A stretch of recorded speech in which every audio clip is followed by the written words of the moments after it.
கௌரி என்ற பெயரில் அம்மன் ஒரு சில தலங்களிலேயே காட்சி தருகிறார்.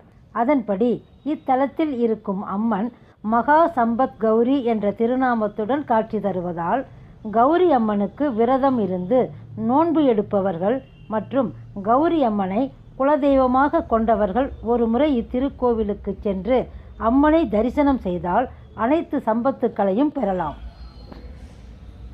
துறையூர் ஆரம்ப காலத்தில் தீர்த்தபுரி, நந்திகேஸ்வரம் போன்ற பெயர்களாலும் அழைக்கப்பட்டது. மூலவர் நந்திகேஸ்வரர் என்ற திருநாமம் கொண்டிருப்பதால் பிரதோஷம் இத்தலத்தில் சிறப்பாக கொண்டாடப்படுகிறது. விநாயகர், முருகர், தட்சிணாமூர்த்தி, விஷ்ணு துர்க்கை, கஜலட்சுமி, பூர்ண புஷ்கலை சமேத ஐயப்பன், சூரிய சந்திரர்கள், நவகிரகங்கள் என அனைத்து பரிவார தெய்வங்களும் இருக்கிறார்கள்.